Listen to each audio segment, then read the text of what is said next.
하나님 말씀 골로전서 12장입니다.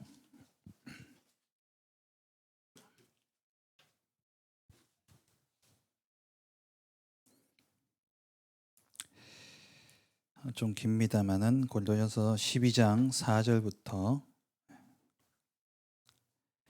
31절까지 너무 중요한 본문이기 때문에 12장 4절부터 골로전서 12장 4절부터 31절까지 여러분 의미를 생각하시면서 천천히 같이 읽겠습니다. 제가 먼저 읽고 여러분들 읽겠습니다. 은사는 여러 가지나 성령은 같고 또 사역은 여러 가지나 모든 것을 모든 사람 가운데서 이루시는 하나님은 같으니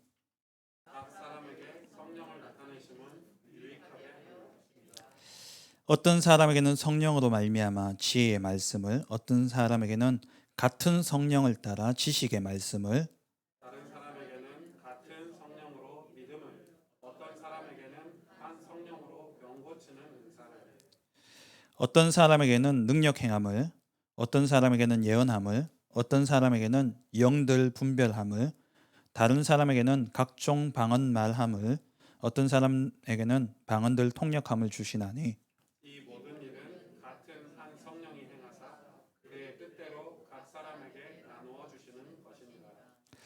몸은 하나인데 많은 지체가 있고 몸의 지체가 많으나 한 몸인과 같이 그리스도도 그러하니라. 우리가 유대인이나 헬라인이나 종이나 자유인이나 다 한 성령으로 세례를 받아 한 몸이 되었고 또 다 한 성령을 마시게 하셨느니라. 몸은 한 지체뿐만 아니요 여럿이니 만일 발이 이르되 나는 손이 아니니 몸에 붙어 있지 아니하다 할지라도 이로써 몸에 붙지 아니한 것이 아니요 또 귀가 이르되 나는 눈이 아니니 몸에 붙지 아니하였다 할지라도 이로써 몸에 붙지 아니한 것이 아니니 만일 온 몸이 눈이면 듣는 곳은 어디며 온 몸이 듣는 곳이면 냄새 맡는 곳은 어디냐. 그러나 이제 하나님이 그 원하시는 대로 지체를 각각 몸에 두셨으니 만일 다 한 지체뿐이면 몸은 어디냐. 이제 지체는 많으나 몸은 하나라. 눈이 손더러 내가 너를 쓸 데가 없다 하거나 또한 머리가 발더러 내가 너를 쓸 데가 없다 하지 못하리라. 그뿐 아니라 더 약하게 보이는 몸의 지체가 도리어 요긴하고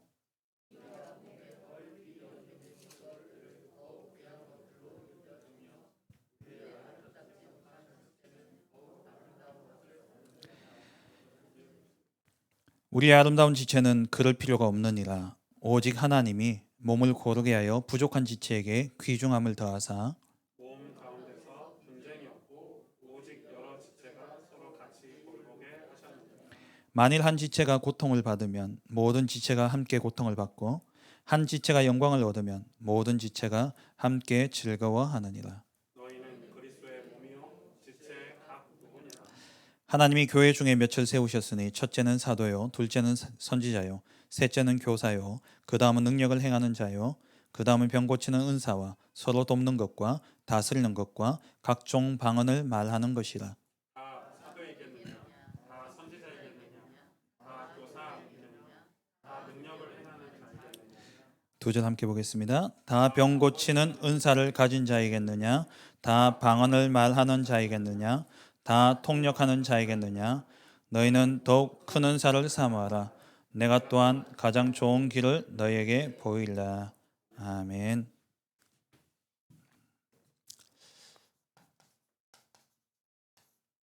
교회는 온전한 성도들의 모임입니다.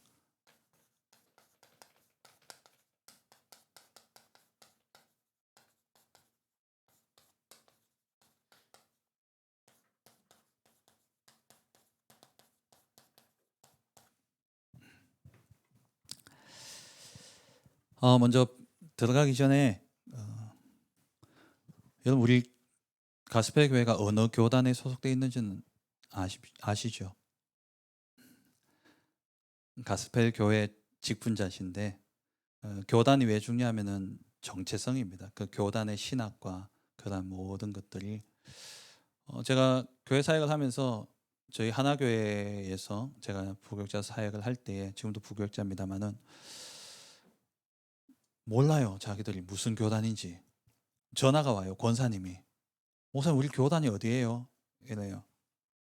대한예수교 장로회 맞죠? 네, 맞습니다. 그 다음 어딘지를 몰라요. 우리는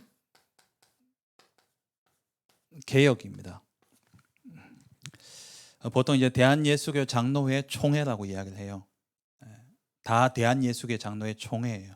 그 시작은 이제 그 1900년 초부터 해가지고 우리나라의 장로교 선교사님들이 들어와서 교회가 세워지면서 그때 시작되어진 그 총회의 그 맥을 다 잇는데 분열이 몇 번 일어났었습니다. 그런데 다 하나같이 대한예수교 장로회 총회라고 이야기해요. 그러니까 대표적인 타이틀은 똑같아요. 대한예수교 장로회 총회.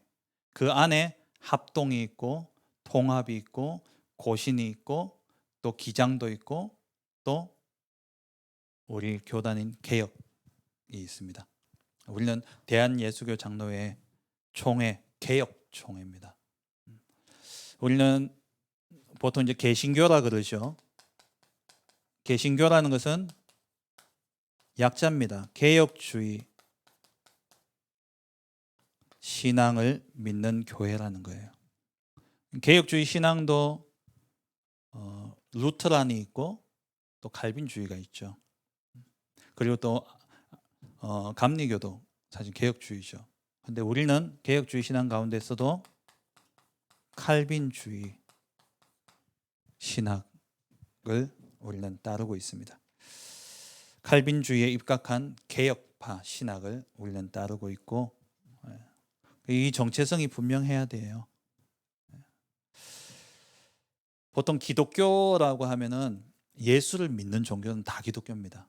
그래서 기독교에는 천주교도 포함이 돼요. 그래서 선교 통계를 보면은 기독교 몇 프로 하면 우리가 속기 쉬운데 그게 개신교라 생각하는데 거기에는 히랍 정교도 들어가고 로마 가톨릭도 들어가고 다 들어가는 거예요.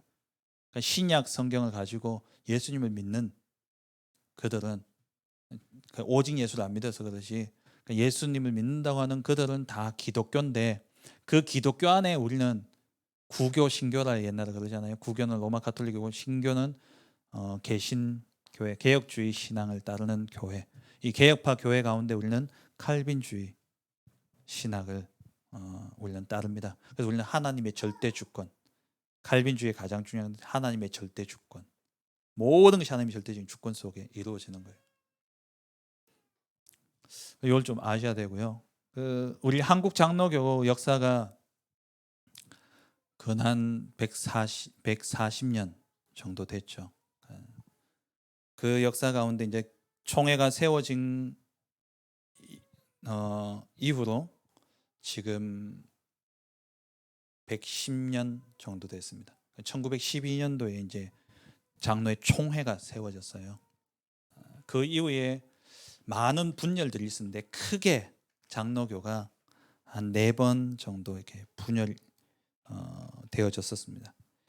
가장 큰 분열은 그 이제 고신하고, 첫 번째로 분열은 고신 측하고, 지금 이제 일단 요걸 우리 기준으로 제가 이야기할게요. 우리 개혁 이제 우리 교단이니까 이게 정통성을 잇는다 생각을 하고, 우리 개혁 교단의 이 장로교가 이제 처음에는 고신과 분열이 이루어졌고요. 요거는 신사참배 문제입니다. 우리 오승주 목사님이 고신 신학교를 나오셨죠. 고신대를 나오셨고, 이건 이제 신사참배 문제예요. 일제시대 때 신사참배를 결의하고 난 다음에 많은 목회자들과 이런 분들이 의도치 않게 이제 그 워낙 외세가 심하니까 이제 신사참배를 한 거죠. 근데 이게 7년, 한 1938년도에 신사참배를 결의했는데 7년이 지나고 해방이 맞고 나니까 옥고를 치렀던 목사님들이 나와서 이제 신사참배한 목사님들은 이제 다 아니다. 이렇게 되어진 거죠. 근데 우리나라 역사하고 사실 어떻게 보면 똑같아요.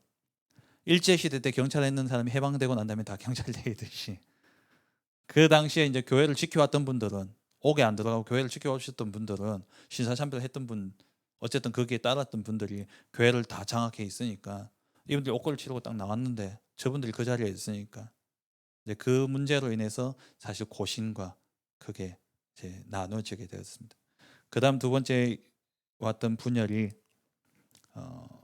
그 기장 기독교 장로회 사회 운동을 많이 하는 기독교 장로회 기장과의 분열인데 이거는 이제 신학 사상적인 문제입니다.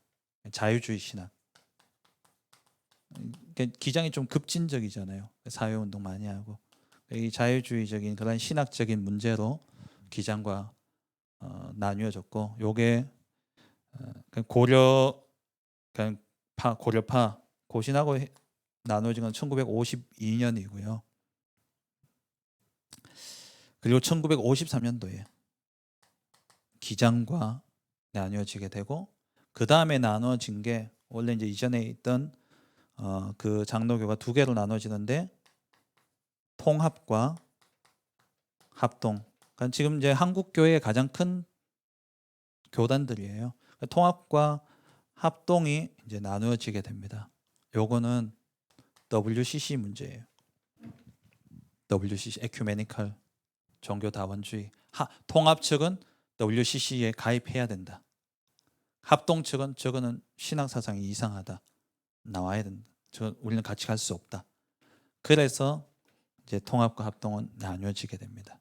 지금도 통합이 WCC에 앞장서죠. 김삼환 목사님이 WCC 앞장서서 그렇게 하시듯이 그게 통합이 그래요. 그리고 이제 그 뒤에 이 합동이 나중에 이제 우리 개혁과 분리가 분열이 이루어지게 되는데 그게 1979년, 요건 1959년도에 통합과 합동이 나눠지게 되고요. 그리고 개혁파는 1979년도에 최근이죠. 나뉘어지게 됩니다. 신학 사상 문제와 또 교권적인 그런 횡포에 반해서 이제 개혁 교단이 나오게 됩니다. 합동 측에서 이렇게 나와 있었고 사실 우리의 뿌리는 이제 전도총회지 않습니까? 다락방 전도총회. 저는 합동 측 교회에서 자랐어요. 그러다가 우리 송영교회는 합동 측 교회에서 다락방 전도운동을 했고 그래서 1996년도에 2단 누명을 쓰고 97년도에 이제 전도총회가 생기게 됩니다. 그 전도총회가 나중에 2011년도에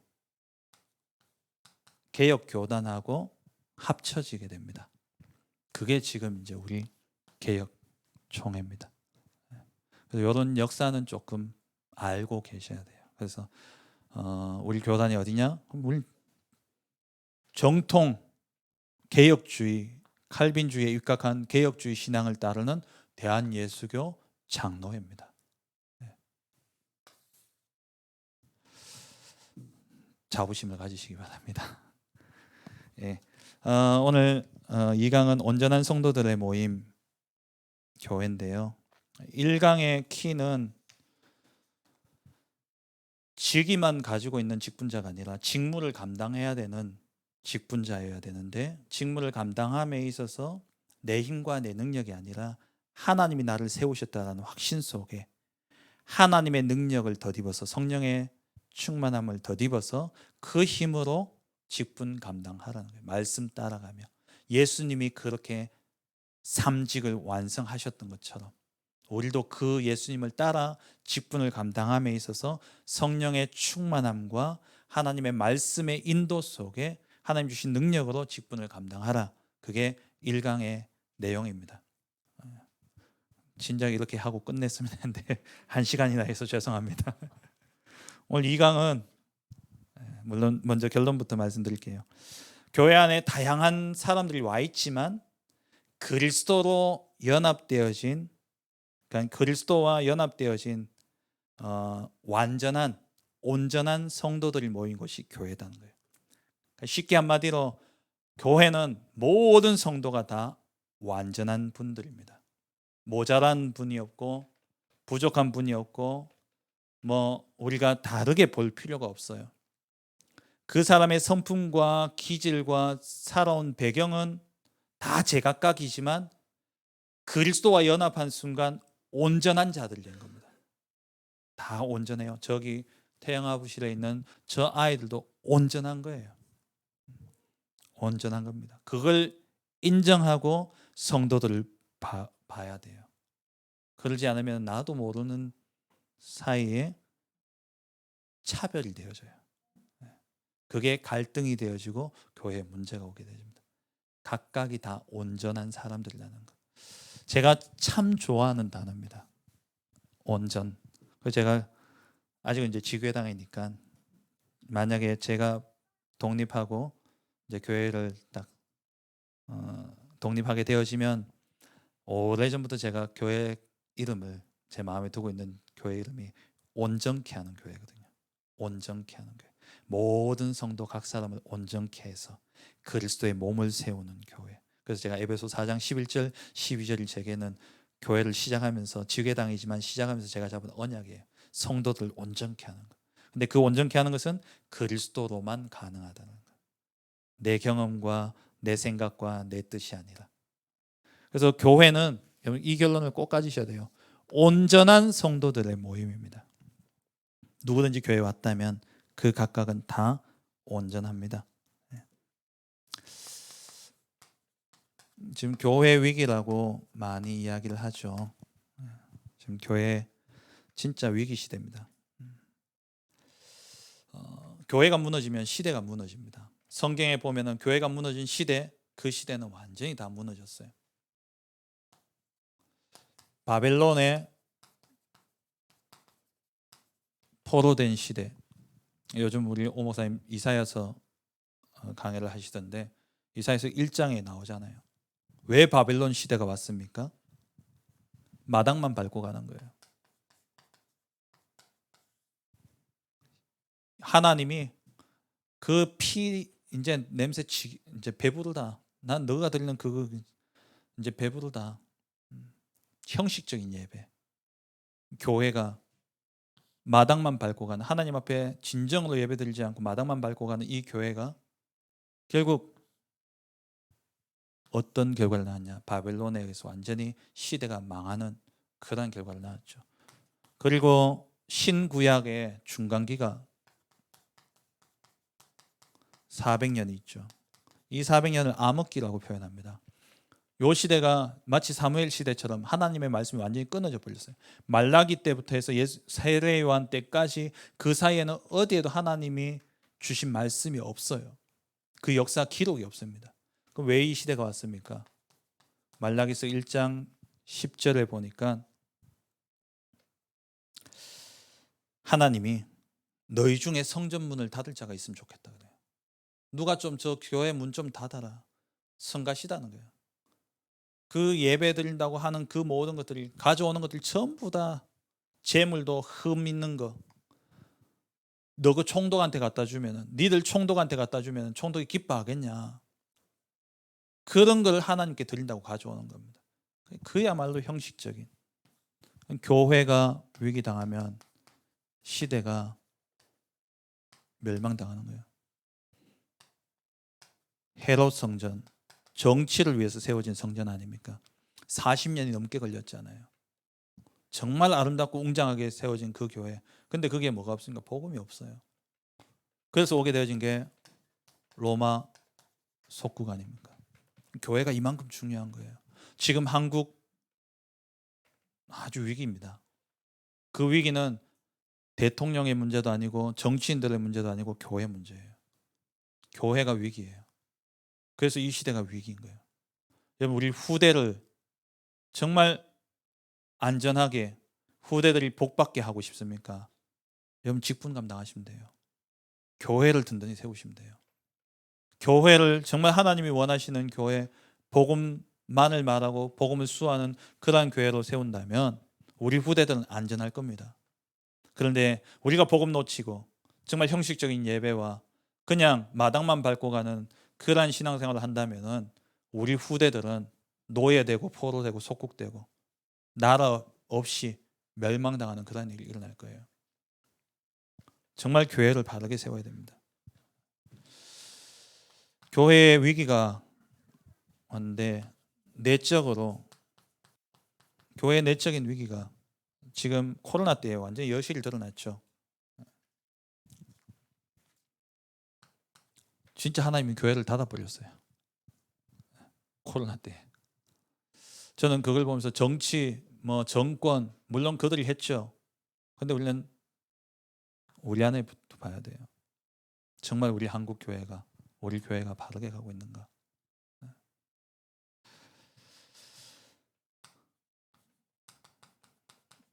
신령과 진정으로 드리는 예배가 아니라 형식적인 예배만 남아 있습니다. 교회가. 그리고 신학이 타락하니까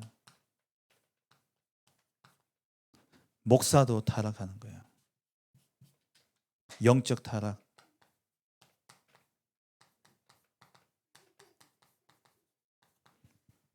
학교에서 배운 대로 하니까. 신학이 좌경화되어지면 목회자들이 그렇게 되어지는 거예요. 그러니까 지금 한국의 올바른 구원론이 거의 사라졌습니다. 왜 그러냐? 박사학위는 학교도 아니잖아요. 지도 교수가 박사 논문을 지도하고 박사 주잖아요. 그 지도 교수가 원하는 대로 안 쓰면 박사 못 받잖아요. 제가 아는 어떤 분은 지도 교수가 나이가 많아가지고 논문 거의 다 썼는데 돌아가셔 버렸어요. 그러다 지도 교수가 바뀌었어. 다시 쓰라는 거예요. 다시. 네, 제가 알기로 그분 두 분이나 돌아가셨거든요. 저희 학교 그 교수님이셨어요. 제가 다니던 신학교에 대학원에. 그분 박사학위 못 받으셨어요. 수료. 근데 지금 독일에서 유학했다, 어디서 유학했다, 어느 교수한테 받았냐가 중요해요. 신학이 잘못 들어가 버리면은 그 영향이 그대로 목사가 그렇게 되어지면 어떻게 합니까? 교회가 그 영향, 그 성도들 그대로 나가죠. 지금 한국 교회 보세요. 1990년대 목회자들 거의 막 유학의 붐이 일었습니다. 졸업하면 무조건 유학 갔어야 돼요. 유학 가서 다 배운 게 뭐냐? 선진 신학이라고 배운 것들이 전부 다 잘못된 그러한 신학들 배워와가지고. 신학은 발전이 있어야 됩니까? 발전이 없어야 됩니까? 저는 발전해야 된다도 맞겠지만 저는 발전이라는 말이 되게 위험하게 들리는 거예요.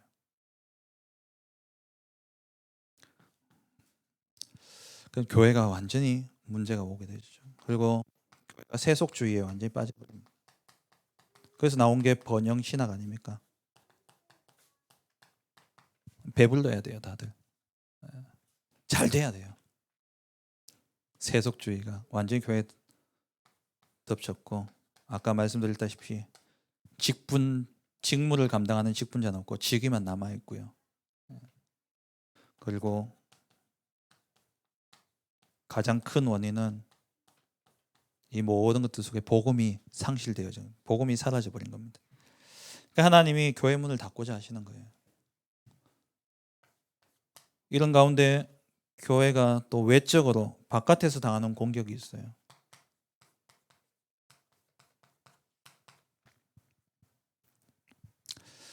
이번에 코로나 때문에 여실히 드러났죠. 사회적인 간섭과 국가적인 그러한 간섭과 탄압이 이제 일어나기 시작합니다. 그러니까 우리 그 고신척의 그 세계로 교회 목사님 경남에 손 목사님이죠. 그 목사님이 끝까지 그 모이는 예배를 이렇게 고수했던 이유가 뭐냐니까, 물론 전체적인 그 정서나 이런 걸 봤을 때는 그렇게 하지 않는 게 맞지만 그분은 어떻게 봤냐니까 이걸로 본 거예요. 한 번 그렇게 해주면 교회 그 다음부터 국가가 계속 지난번도 그래 했지 않냐. 그러니까 죄라는 것은요 한 번이 어렵지 두 번은 쉽거든요. 그래서 신앙생활은 항상 모든 면에 마지노선이 딱 있어야 돼요. 무엇을 하든지 간에 그걸 나는 이것만큼은 안 하겠다라는 것들이 많으면 많을수록 내 신앙은 더 견고해집니다. 그런데 복음이라는 미명하에 허용을 하기 시작하면은 여지없이 무너지는 거예요. 이걸 한번 이렇게 허용하고 나니까 지금 뭐 2단계 됐으니까 얼마 줄여라. 뭐 얼마 되니까 얼마 줄여. 당연히 그래 가야 돼요. 맞아요. 그렇게 맞춰가는 게 맞아요. 근데 그걸 다음에 이렇게 이용할까 봐 이제 그게 걱정이죠, 우리는. 이런 시대에 사실 뭐 그 사회 분위기를 맞춰가 교회가 자발적으로 그렇게 가면 괜찮은데 국가가 탄압하기 때문에 이제 문제인 거예요.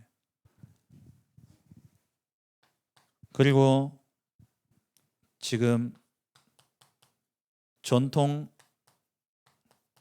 기독교 가치관이 지금 너무 많이 공격받고 있죠. 그러니까 위협을 받고 있어요. 공격이라는 표현보다 위협을 받고 있어요. 동성애라든지 또 낙태라든지 이러한 전통적인 그러한 가치관, 생명 존중에 대한 그러한 부분들이 많은 우리 복음적인 가치관들이 지금 세상 속에서 많이 위협을 받고 있습니다. 그게 이제 문화라는 미명하에 그렇게 이제 다가오니까 문화는 선과 악을 구별할 수가 없는 게 문화잖아요.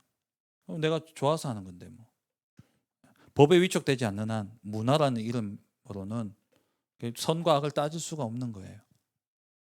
그렇게 교회 안에 들어오다 보니까는 이 가치관들이 많이 무너지는 것을 보게 되어집니다.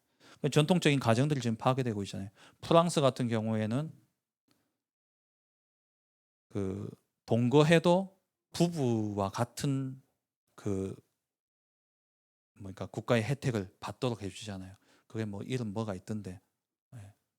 얼마 전에 어떤 한국 여자분이 프랑스 남자하고 살면서 그걸 인터뷰했는 게 그 나왔더라고요. 제가 잠깐 봤는데 가정이라는 거 완전 무너뜨리는 겁니다.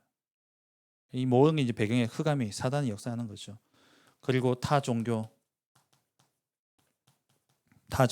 그런 공격들이 이루어지고 있어요. 이러한 가운데 우리가 진짜 교회를 바르게 지키지 못한다면 우리의 후대들은 완전히 다 무너지게 됩니다.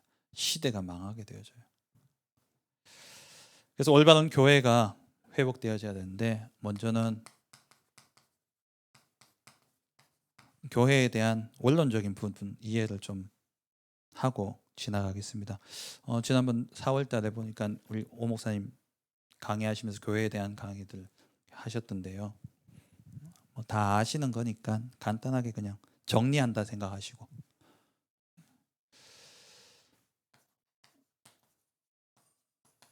교회란 일단은 구원받은 성도입니다. 예수는 그리스도라고 믿고 영접한 성도 개개인이 교회죠. 그리고 교회는 이들의 모임이 교회입니다. 그 모임이 구원받은 성도들의 모임이 교회고요. 그리고 성도들이 가는 현장도 어떻게 보면은 전도 현장이 전도지지만 그 현장도 교회입니다. 하나님 임재하시간 내가 하나님과 함께하는 내가 가 있는 그 현장에 나로 인해서 거기에 하나님이 임재하신다면 거기가 교회가 되어지는 거죠. 내가 있는 직장도 영적으로 교회입니다. 그리고 우리가 제일 많이 생각하는 교회당 이것도 교회죠. 그리고 우리가 죽어서 가게 되어진 천국도 교회입니다.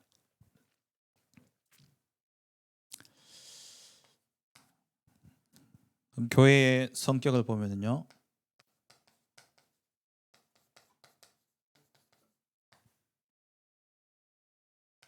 교회는 지상교회와 천상교회가 있습니다. 지상교회는 지금 이 땅에 우리가 살면서 섬기는 교회, 천상교회는 천국을 이야기하죠. 아까 이야기했듯이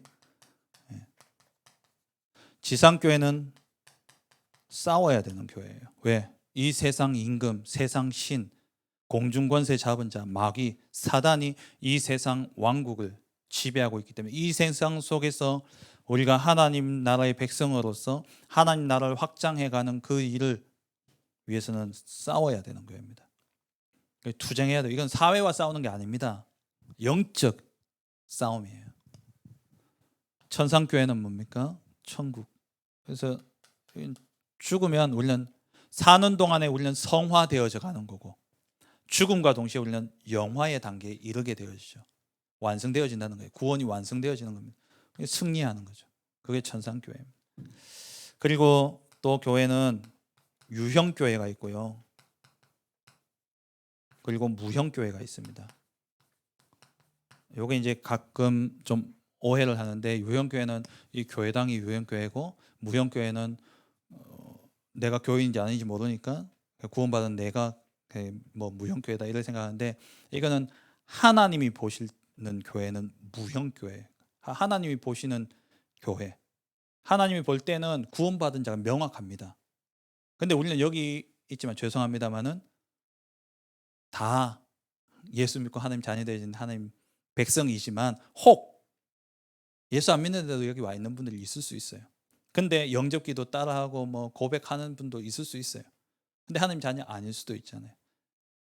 그러니까 우리가 볼 때는 이 그리스도를 고백했다고 모인 이 무리들이 유형교회, 우리 눈에 이제 보이는 이 성도님들이 유형교회고 무형교회는 하나님이 보시기에 정확하게, 그러니까 유형교회는 누가 진짜 구원받은 자인지 모릅니다.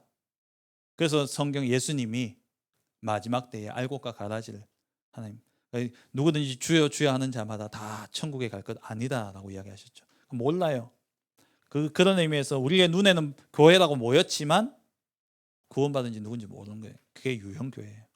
무형교회는 말씀드렸다시피 하나님 보시기에. 그래서 이 무형교회는 지금까지 예수님을 그리스도로 믿고 구원받은 자들이 교회로 모여들었고 그리고 지금도 모여들고 있고 앞으로도 모여들 거예요. 근데 이것은 하나님이 보시기에는 시공간을 초월하시기 때문에 이것은 완성되어진 교회예요. 우리가 보기엔 시공간 속에 있으니까 아직 믿을 사람들이 남아있지만 하나님은 작정하셨고 예정하셨기 때문에 이미 이루어진 거죠. 무형교회. 왜 이런 걸 설명드리냐면 저 뒤에서 이제 조금 설명드릴 때 필요하기 때문에 그렇습니다. 그리고 유기체로서의 교회가 있고 조직체로서의 교회가 있어요. 그러니까 유기체로서의 교회는 성도들 간의 이렇게 모임과 유기적인 관계 속에서 이루어지는 이 교회. 조직체라는 교회, 조직체로서의 교회는 어떤 예배당 중심으로 또 형식적이고 어떤 그러니까 제도, 직분 이런 걸 조직화되어져 있는 교회. 그게 이제 조직체로서의 교회고 유기체로서의 교회는 그냥 유기적인. 그래서 어떻게 보면은 지금까지 우리 한국 교회는 이게 강했어요. 코로나 이전까지만 해도 진짜. 근데 코로나 때 이것 중심으로 여기에 생을 걸었던 교회들은 타격이 컸어요. 근데 유기체로서의 교회, 이건 뭐냐면 우리는 현장으로 가잖아요. 현장에서 다락방하고 또 현장에서 신방하고 또 현장에서 지교회도 하고 여러분 현장에서 말씀운동이 일어나고 이런 현장에서 이미 그 현장에서 내가 전도운동, 생명운동, 복음운동 할 그런 전도자로서 딱 서 있으니까 우리는 별 영향이 없어요. 근데 이 조직체로서의 교회는 어떠냐니까 교회 안 오면 헌금도 주는 거예요. 교회들이 많이 힘들잖아요. 지금 코로나 때에. 그래서 뭐 한간에는 세상에서 그렇게 좀 비난하기도 하지만 영 틀린 말은 아니라고 생각돼요. 목사들이 안 모이면 헌금이 주니까 그래서 자꾸 모이려고 한다라고 이야기하는데 영 틀린 말은 아닐 수도 있어요. 왜? 이것 중심으로 되었던 교회는 그래요. 근데 교회당이 중요한 게 아니라 진짜 유기체로서 하나님과 나와의 관계, 성도와 성도와의 관계, 이게 딱 몸에 배인 성도들은요 오지 않더라도 지금 온라인으로 듣고 계십니다만 그 속에서도 충분히 하나님 주시는 은혜를 충분히 누리고 또 그 속에서 그게 옳다라는 건 아니에요. 물론 이제 상황 따라서 그 모든 상황은 어쩔 수 없잖아요. 근데 그런 것과 상관없이 하나님과 나의 관계는 변함이 없는 그게 건강한 교회죠. 그래서 앞으로 포스트 코로나 시대는 유기체적인 교회의 응답을 못 누리면은 교회는 진짜 힘들어집니다. 비대면 사회가 이제 앞으로 많은 부분에 영향을 주고 있기 때문에 그렇죠.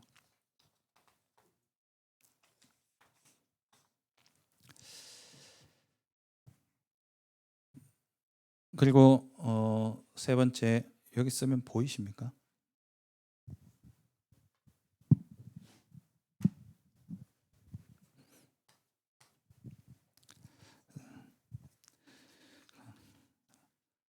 제가 하고 싶은 이야기는 아까 서론에 다 했어요. 이건 그냥 흘려 들으시면 돼요. 그러니까 이거는 그래도 직분자신데 그래도 들으는 받다는 하셔야 될 거 아닙니까? 그래서 쓰는 거니까 너무 뭐 이렇게 이해하려고 하지 마시고 그냥 저런 것도 있구나 하시면 돼요. 교회의 속성입니다. 좀 짧은 시간에 교회론을 다 하는 거예요.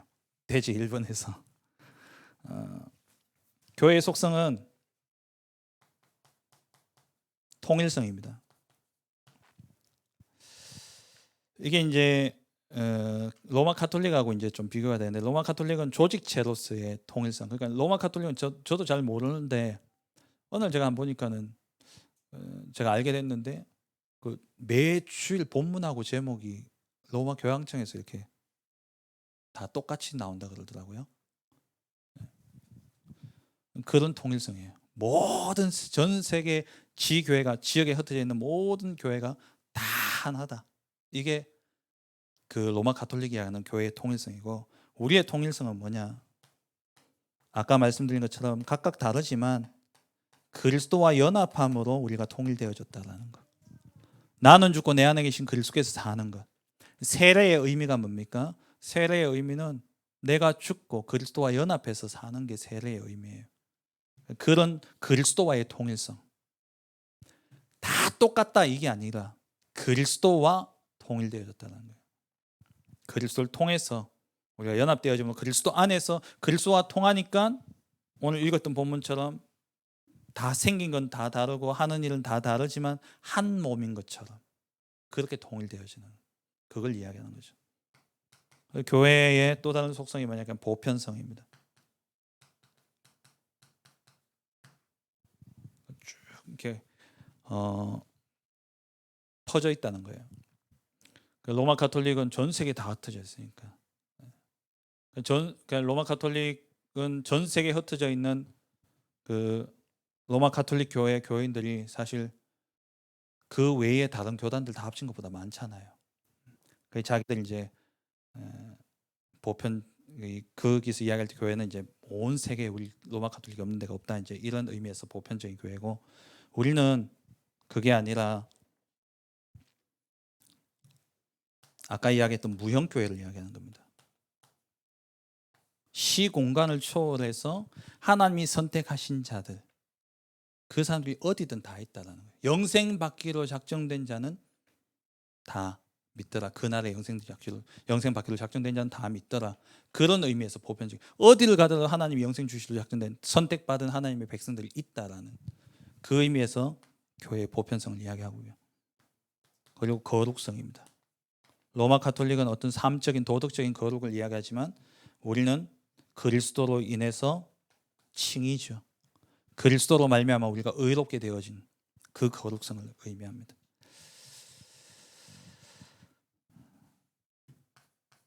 그리고 네 번째, 진짜 참된 교회.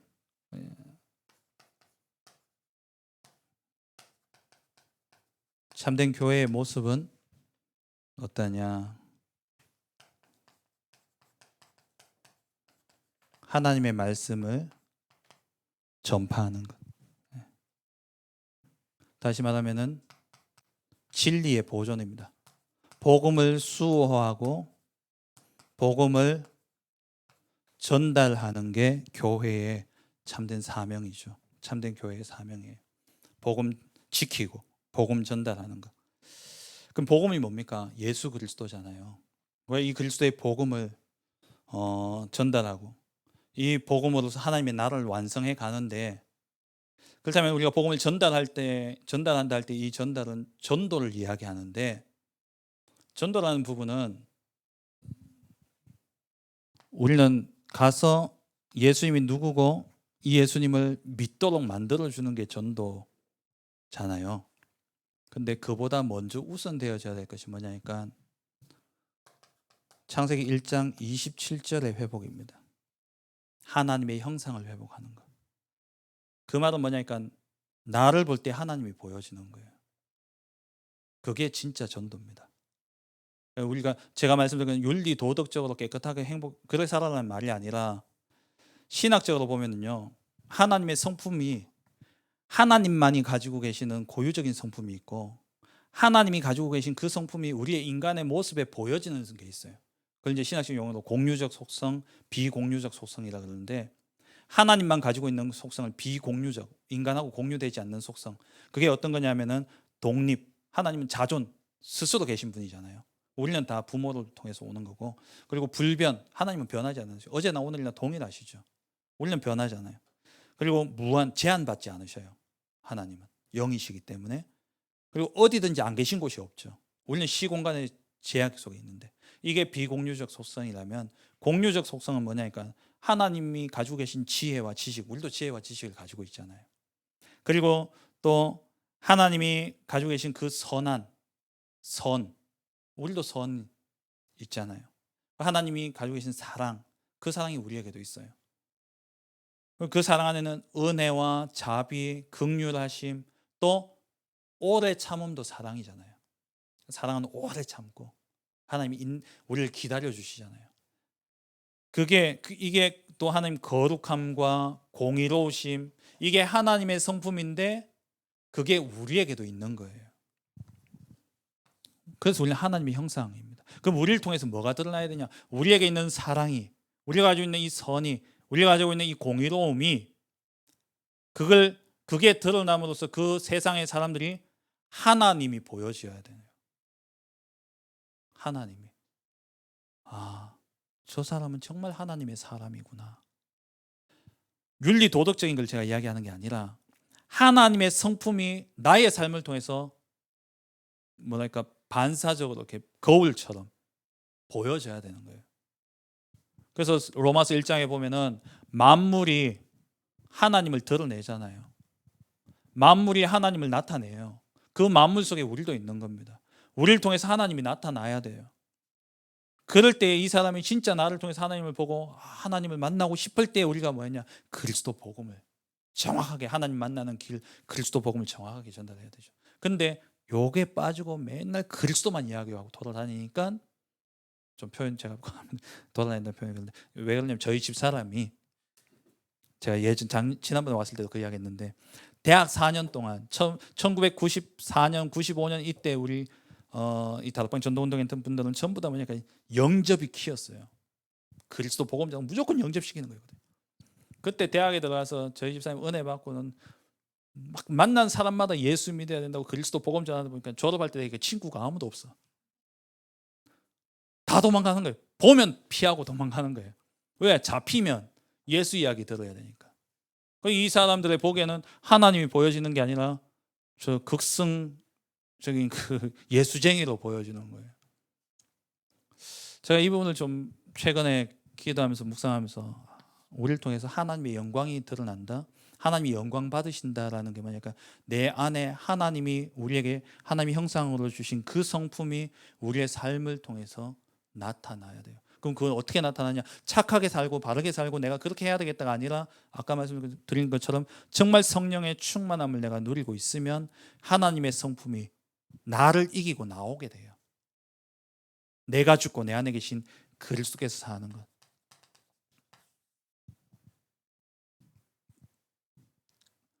그 가족은요, 가정복음화는 예수 믿으라 한마디 이야기 안 해도 그냥 이루어질 수 있는 게 가정복음화입니다. 왜? 다 보잖아요. 한 번씩 이렇게 불신자 남편이 와가지고 어떻게 오시게 되냐, 우리 집사람이 변했다는 거예요. 우리 집사람 보니까 진짜 하나님 계신 것 같다고. 그래서 오셔요. 교회 오시더라니까요. 가정복음, 그러면 우리가 꼭 예수 그리스도 이야기해야지 전도가 되냐? 물론 한 번 딱 갔다가 내가 와야 되는 현장에는요, 다시 오지 못할 현장에는 정확하게 복음 선포해야 되지만, 내 삶 속에 늘 있는 그 현장에서는 오히려 어떻게 보면은 하나님의 형상이 나타나야 돼요. 내 삶을 통해서, 내 모든 삶을 통해서 하나님의 거룩하심이, 하나님의 사랑이, 하나님의 선하심과 하나님의 공의로우심이 내 삶을 통해서, 나의 모습을 통해서 내가 나타내려고 나타내는 게 아니라 드러나는 거예요. 조금 지저분한 이야기입니다만, 촌에 가면은 봄 되면은요, 밭을 갈고 그 위에 거름을 뿌려 놓잖아요. 그럼 해가 쨍쨍하게 비치면 말라서 냄새 안 나요. 비 오면 어떻게 됩니까? 스물스물 냄새가 나잖아요. 좀 표현이 극과 극인데, 우리의 삶이 그래야 돼요. 그러니까 우리가, 제가 예를 잘못 든 것 같아요. 우리는 예수 그리스도의 향기라 그랬는데 거름 냄새에 비교해서 죄송합니다. 네. 향기가 늘 나는 거예요. 그게 진짜 전도입니다. 우리 삶 속에서 전도 역사, 진짜 세계복음화는 어딥니까? 내가 237개의 나라 전 세계에 가서 복음 전해야 되는 겁니까? 모든 성도들이, 아까 얘기 그 카톨릭이 이야기하는 보편성 다 있다면, 그 있는 자리에서 자기들이 복음화한다면, 여러분은 가스펠 교회 서초와 경기 여러분 있는 지역에서 복음화를 하고, 저는 제가 있는 저 대구에서 복음화 한다면 전 지역에 있는 성도들이 다 자기 자리에서 복음화의 축복을 누리면 세계는 복음화 되어지는 거잖아요. 맞잖아요. 그렇다면 내 삶의 현장, 내가 있는 지역, 내가 있는 가정, 내가 다니는 직장, 거기가 제일 중요한 현장이에요. 거기에서 뭐가 일어나야, 전도가 일어나야 되는데, 거기서 맨날 예수 이야기하면 일도 못하는 게, 그리고 또 맨날 예수만 이야기하니까 마음문이 열려야 듣죠. 근데 맨날 이야기하니까 다 도망가 버리잖아요. 사회생활이 안 돼요. 진짜 복음 전파, 복음 수호. 저는 이 창세기 1장 27절을 새롭게 오더라고요. 하나님의 형상, 하나님이 가지고 계신 그 성품이 나를 통해서 나타나도록. 어떻게 나타나느냐? 내가 죽어야 돼요. 내가 죽는 것은 말씀, 내 생각이 아니라 하나님의 말씀으로, 하나님의 생각이 나의 생각이 되어지고, 내 뜻이 아니라 하나님의 뜻이 나의 뜻이 되어지고, 내 것이 아니라 하나님의 것이 내 것이 되어지게 될 때, 그때에 내가 죽고 내 안에 계신 그리스도께서 사는데, 그 그리스도께서 살면 내 모든 삶에 하나님의 성품들이 내 삶을 통해서 나타나고 보여지고 전달되어야 돼요. 그때에 베드로전서 3장 15절 말씀처럼 너희 안에 있는 소망에 관한 이유를 묻는 자들에게, 그렇게 되어지면 반드시 찾아와서 묻는다니까요. 너 어떻게 그러냐? 그때에 대답할 것을, 예수는 그리스도다. 하나님만 만나면 된다. 그 하나님 만나는 길은 오직 그리스도밖에 없다 라고 이야기해요. 교회의 중요한 사명이죠. 복음 지키고 복음을 전달하는 것. 그리고 교회는 아까 이야기했듯이, 왜냐하면 그 교회, 참된 교회에, 이걸 신학적인 표징이라 그러는데요, 교회의 사인인데, 이거는 그리스도의 삼직을 이야기하는 겁니다. 아까 말씀드렸던 말씀 전파, 선지자적인 직분이죠. 그리고 성례와 예배, 이게 교회예요. 그리스도가 하신 그 일을 교회가 해야 되는 거예요. 그리고 세 번째는 치리, 권징, 치를 행하는 것을 보고 권징이라고 그러죠. 이게 교회의 표징입니다. 그럼 두 번째로 교회의 시작인데요,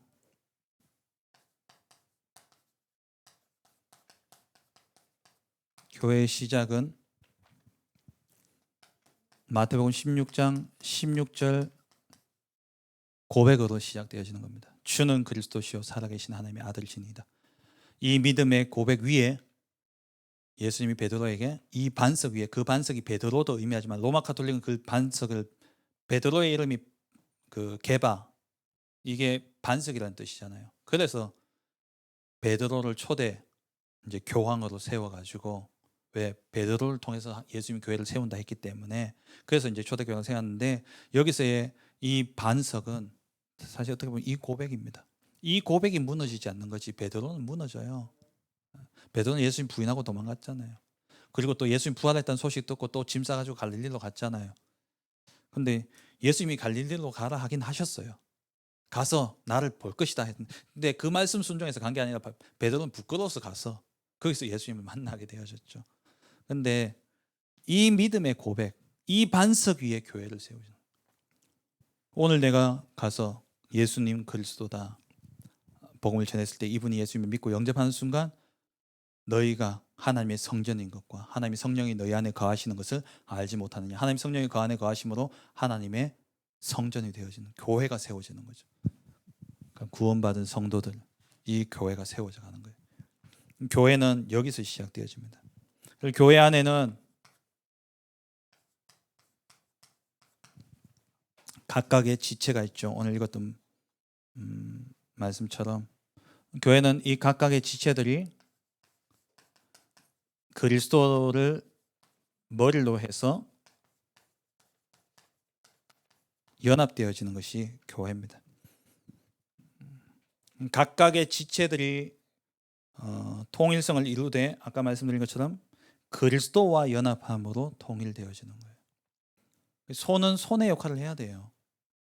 발은 발의 역할을 해야 되고 입은 입의 역할을 해야 되고 코는 코의 역할을 해야 되는데 이것을 다 똑같이 만들려고 이 통일성 잘못 오해해가지고 그러니까 안 돼요. 그러니까 교회 안에는 직분을 이렇게 어느 순간 이게 직분 중심에 그렇게 되어지다 보니까는 각각이 가지고 있는 전문성들이 교회 안에 하나도 안 녹아들잖아요. 그거는 어떻게 보면은 조금 잘못된 거다. 내가 가지고 있는 그 달란트를 가지고 내가 교회와 예배를 위해서 어떻게 헌신할 것인가 그걸 찾아내셔야 돼요. 그리고 우리 후대를 위해서 내가 어떻게 해야 될 것인가. 다양한 사람들이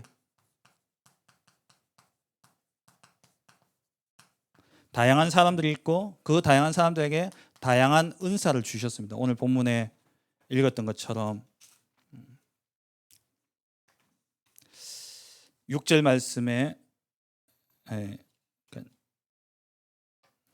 4절 말씀에 은사는 여러 가지나 성령은 같고 직분은 여러 가지나 주는 같으며 그러니까 은사와 직분 다양한 이러한 직분과 사람과 은사들이 있지만 그것을 주신 분은 한 분이라는 거예요. 누가 주셨습니까? 하나님께서 주셨어요. 그러니까 하나님이 이것을 주시되 그것을 이루시는 분도 하나님이시고 그것을 나누어 주시는 분도 하나님이셔요.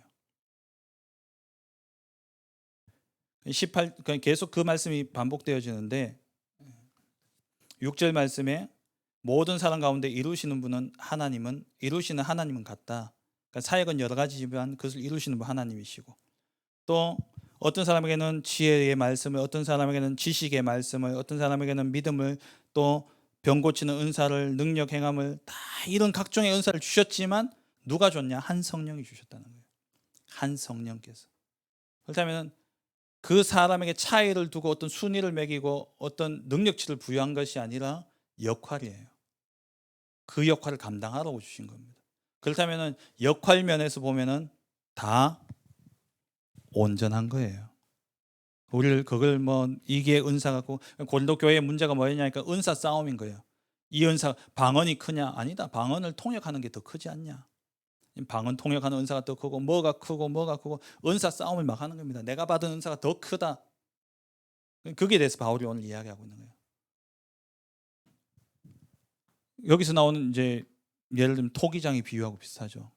그 토기장이가 진흙을 가지고 뭘 만들든 간에 다 유용해서 필요해서 차를 마시는데 필요하니까 찻잔을 만들고 또 꽃을 놔둬야 되니까 꽃병을 만들고 또 좀 더러운 이야기지만 요강이 필요해서 요강을 만들었어요.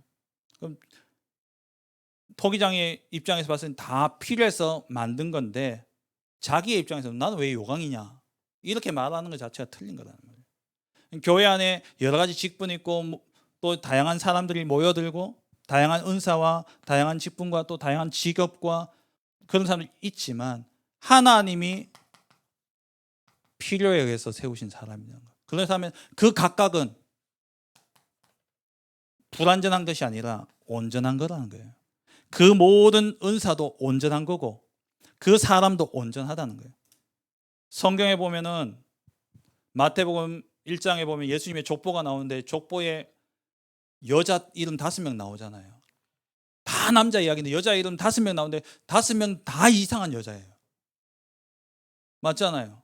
그럼 우리가 생각하기에 우리 교회는 좀 점잖은 분들이 오고 우리 교회는 좀 좋은 사람이 오고, 하나님 그렇게 안 하셨다니까요. 정말 중요한 시간표마다 이상한 사람 쓰셨어요. 제일 처음 누굽니까?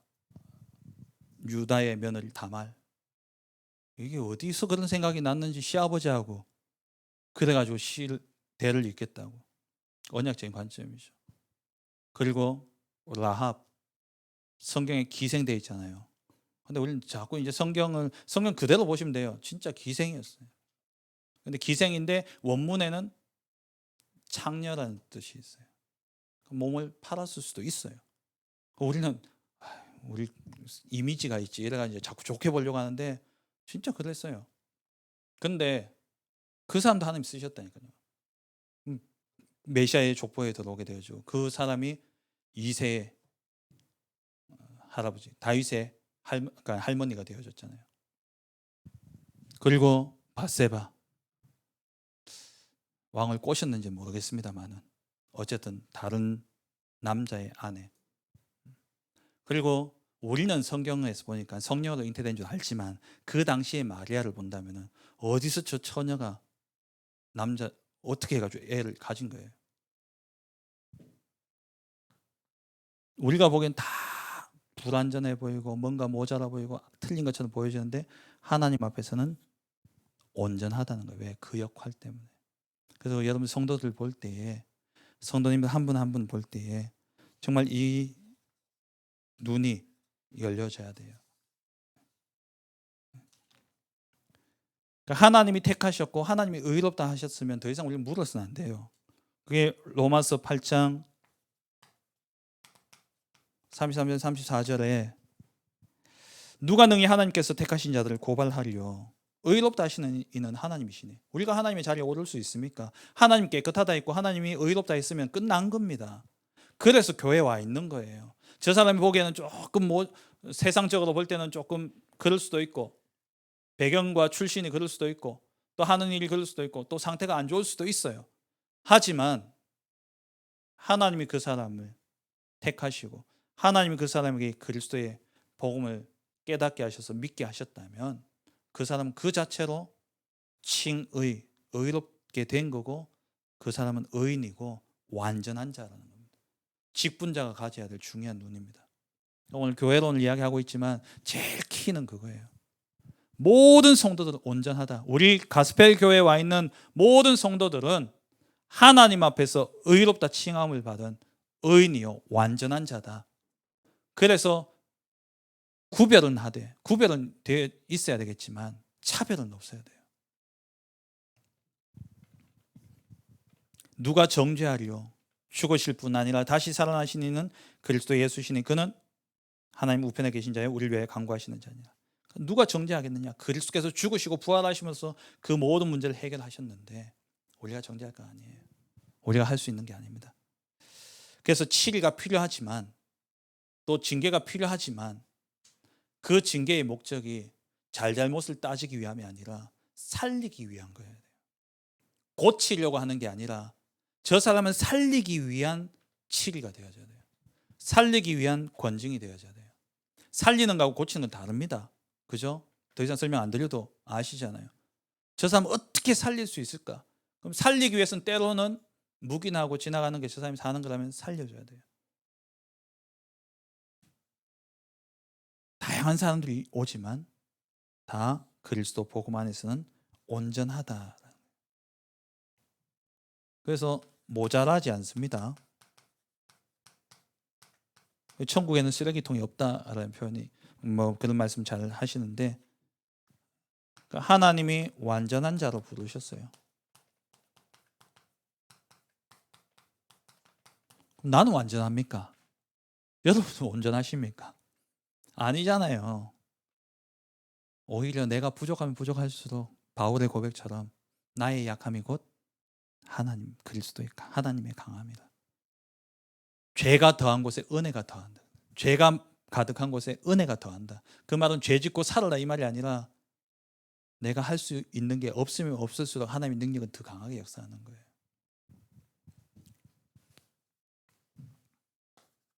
세 번째, 교회의 권세입니다. 마태복음 16장 18절 19절 말씀. 음부의 권세가 이기지 못하리라. 교회는 절대 사단이 이길 수 없습니다. 우리가 진짜 복음이라면 교회는 절대 무너지지 않습니다. 그래서 우리는 복음이 돼야 돼요. 오직 복음이 돼야 됩니다. 오직 복음만 말하고 오직 복음만 우리가 누리는 교회가 돼야 돼요. 복음 아니면 다당합니다. 수준 있고 교양 있고 똑똑하고 아무리 그래도 복음 없으면 다 무너집니다. 사단한테 다 무너져요. 주는 그리스도시요 살아계신 하나님의 아들이시니다. 이 고백하는 교회는 절대 무너지지 않습니다. 그리고 이 교회에게 하나님 천국 열쇠를 주셨죠. 이거는 기도 응답과 함께 아까 말씀드렸던 7일권을 주신 거예요. 웨스트민스터 신앙고백서에 보면은 교회의 권징이 필요한 이유를 5가지를 이야기하는데요. 첫째는 범죄한 형제들을 교정하고 잃어버리지 않기 위함이다. 그러니까 죄 가운데 계속 놔두면 사람을 잃을 수 있기 때문에. 그리고 두 번째는 다른 사람이 그 같은 범죄를 범하지 않도록 막기 위함이다. 그리고 세 번째, 전체 덩어리를 오염시킬지도 모르는 누룩을 깨끗이 제거하기 위함이다. 그러니까 이 공동체가 오염될 수 있기 때문에. 그리고 네 번째는 그러니까 복음에 대한 이미지가 그러니까 교회와 복음에 대한 이미지가 실추되어질 수 있기 때문에 그래서 그러니까 교회의 명예와 복음에 대한 거룩한 고백을 저 한 사람 때문에 그러니까 우리가 보통 교회 욕먹는 게 뭡니까? 자기를 사기친 장로 그것 때문에 이제 교회 전체가 다 욕먹잖아요. 그런 경우에 그런 걸 막기 위해서 치리가 필요하고 그리고 그보다 더 중요한 것은 하나님의 진노를 미연에 막기 위함이다 라고 이야기하고 있어요. 그러니까 치리가 필요합니다. 그런데 만약에 드러나지 않은 죄일 경우에는 드러내서 심판할 필요가 없어요. 성도들이 거의 모르고 몇몇 분들이 알고 그게 이제 목회자가 알고 이렇게 되어진다. 그걸 꼭 공개석상에 내가지고 그렇게 할 필요는 없다라는 거죠. 왜? 살려야 되기 때문에. 살리는 선택을 하셔야 돼요. 그러니까 공개적으로 그러니까 저희 교회도 크고 작은 일들이 많이 있었어요. 근데 교회 전체적으로 드러난 큰 문제들은 사실 별로 없었어요. 진짜 뭐 큰 문제인데도 불구하고 소수들만 하는 그런 문제 같은 경우는 담임 목사님께서 딱 입을 닫게만 하시고 그리고 기도하면서 하나님이 하시기를 기다리시더라고요. 그 사람도 불러서 일단 이야기는 하고 그리고 괜찮다. 복음이면 된다. 정말 복음 누리는 데 집중해라. 그래 당신 산다. 딱 그렇게 목사님 이야기하시고는 그 다음부터는 계속 목사님 기도해 주시고 시간이 지나니까 살아나요. 아는 사람은 알죠. 저 사람이 옛날에 뭐 어쨌다. 근데 모르는 사람들은요. 지금 보면 너무 귀하게 쓰임받고 있는 거예요. 징계하기 위한 목적이 아니라 살리기 위한. 말씀을 맺겠습니다.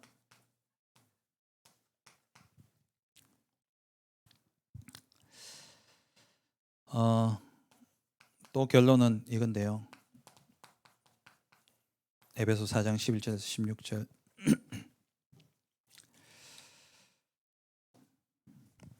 한번 찾아볼까요? 에베소서 4장